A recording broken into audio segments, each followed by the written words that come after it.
નમસ્કાર મિત્રો, વેધર ઇન્ફોર્મેશનમાં આપનું સ્વાગત છે. હું છું પરેશ. ખાસ કરીને આજના વિડીયોમાં આપણે માહિતી આપવાની છે કે હવે આપણે ઉનાળુ વાવેતર કરવું કે નહીં, અને વાવેતર હવે આપણે ક્યાં સુધી કરવું, અને જે મિત્રોએ વાવેતર ન કરવું હોય એ મિત્રોએ શું કરવું જોઈએ, જેની તમામ માહિતી આપવાની છે. સૌ પ્રથમ તો હું આપને એ જણાવી દઉં કે આજે માર્ચ મહિનાની 4 તારીખ થઈ ચૂકી છે. એટલે આમ એવું ગણી શકાય કે માર્ચ મહિનાનું પ્રથમ અઠવાડિયું છે એ પણ 50% તો પસાર થઈ ચૂક્યું છે, અને હવે ઉનાળાની શરૂઆત થઈ ચૂકી છે.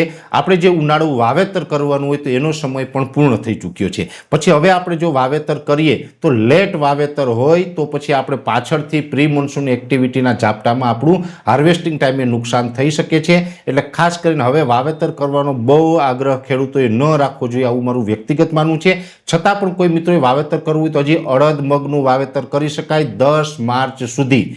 10 માર્ચ સુધી અડદ મગનું વાવેતર કરો તો એ લેટ નહીં ગણાય, એ સમય જ ગણાશે. કેમ કે અડદ મગ છે એ આપણે જનરલી 70 દિવસે તૈયાર થઈ જતા હોય છે. મગફળી છે એ 90-95 દિવસ સુધીનો સમય લઈ લેતી હોય છે. પછી જેવી જમીન ને એવી રીતે તલમાં પણ થોડોક સમય વધારે લાગતો હોય છે, 90 દિવસ તો કમસે કમ લાગતા હોય. છતાં પણ કોઈ તલમાં સાહસ કરવું હોય તો માત્ર 2 દિવસની અંદર, આવનારા 48 કલાકની અંદર જો તમે તલ વાવતા હોય તો વાવી દો, બાકી પછી હવે વાવવા ન જોઈએ. અને જો તમારે અડદ મગનું વાવેતર કરવું હોય તો એ તમે 10 તારીખ સુધી કરી શકો છો. અને બાજરીનું વાવેતર છે એમાં પણ હવે લેટ થઈ રહ્યું છે, છતાં પણ માત્ર 24 કે 48 કલાક એટલે કે 5 અથવા તો 6 માર્ચ સુધીમાં જો તમે બાજરી અથવા તો તલનું વાવેતર કરી શકતા હોય તો કરજો, એ પછી ન કરવું. અને 10 તારીખ સુધી અડદ મગનું, 10 તારીખ પછી કોઈ જ પ્રકારના વાવેતર છે એ ન કરવા, નહીંતર પાછળથી આપણે ક્યાંય ને ક્યાંય નુકસાની આવી શકશે, જેની દરેક મિત્રોએ નોંધ લેવાની છે. હવે બે વાત કે જો વાવેતર ન કરવું હોય, આપણે શિયાળુ વાવેતર હતું અને એ પછી લેટ થયું હોય, ખેતર તૈયાર ન થયું હોય,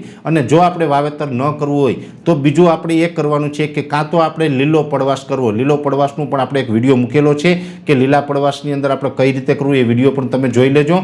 કાં તો લીલો પડવાશ કરો તો એનાથી પણ જમીનમાં સેન્દ્રિય કાર્બનનું પ્રમાણ વધારી શકાય છે અને જમીનને ફળદ્રુપ બનાવી શકાય છે. અથવા લીલો પડવાશ પણ જે મિત્રોએ ન કરવો હોય એ મિત્રોએ ખેતરને ઊંડી ખેડ કરીને ઉનાળા દરમિયાન ખાલી રહેવા દેવું. ઊંડી ખેડ કરીને જો ખેતરને તપવા દેશું તો અનેક ફૂગના જે પ્રોબ્લેમ આપણે આવતા હોય જે ચોમાસા દરમિયાન, એમાં પણ આપણે ઘણો બધો ફાયદો થાય છે. સાથે અમુક જીવાતના કોસેટો હોય એ પણ નષ્ટ થઈ જાય છે, અને એકંદર આપણી જમીન જે ઉપર નીચે થઈ જશે ને જમીન તપશે તો જમીન છે એ આપણે ચોમાસા દરમિયાન સારું ઉત્પાદન આપવા માટે તૈયાર થશે. એટલે જો તમારે લીલો પડવાશ પણ ન કરવો હોય, ખેતર ખાલી રહેતું હોય તો ઊંડી ખેડ કરો. ખાસ કરીને ચવડા મારી દો અથવા તો કોઈ પણ રીતે ઊંડી ખેડ કરી અને સંપૂર્ણ ઉનાળા દરમિયાન ખેતરને તપવા દેવું. પણ ખાસ નોંધ એ લેવાની છે કે જે જમીનમાં ક્ષારનું પ્રમાણ છે, જે જમીનમાં ખારાશ છે, જે ક્ષારનું પ્રમાણ હોય એ જમીનમાં ઊંડી ખેડ ન કરવી. ક્ષારનું પ્રમાણ ન હોય તો જ તમે ઊંડી ખેડ કરો તો એ આપણા હિતમાં રહેશે. જેને ક્ષારનું પ્રમાણ છે ને ઊંડી ખેડ કરશે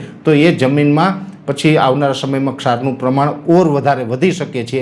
એટલે ક્ષારનું પ્રમાણ હોય તો ઊંડી ખેડ ન કરો. એટલે ખાસ વાવેતર કરવું હોય તો 2 દિવસની અંદર બાજરો કે તલ, 10 તારીખ સુધી અડદ મગનું વાવેતર, અને એ પછી વાવેતર ન કરવું. એ પછી 2 વિકલ્પ આપણી પાસે રહેવાના છે, કાં તો લીલો પડવાશ કરીએ અથવા તો ઊંડી ખેડ કરીને ચોમાસા માટે ખેતરને તૈયાર કરીએ. એટલે ખાસ ઉનાળુ પાકનું વાવેતર અને ઉનાળામાં જમીનને લઈને અગત્યની માહિતી હતી મેં અહીંયા આ વિડીયોની અંદર આપવાનો પ્રયત્ન કર્યો છે. વિશેષ માહિતી છે એ નેક્સ્ટ વિડીયોમાં આપવામાં આવશે. અત્યારે આ વિડીયોની અંદર એટલું જ. અંતમાં દરેક મિત્રોને વિનંતી રહેશે કે આ વિડીયોને લાઈક આપીને દરેક ગ્રુપમાં શેર કરી દેવો. જો તમે અમને યુટ્યુબ ઉપર જોઈ રહ્યા હોય તો ચેનલને સબસ્ક્રાઈબ કરજો, અને ફેસબુક ઉપર જોઈ રહ્યા હોય તો પેજને ફોલો કરજો.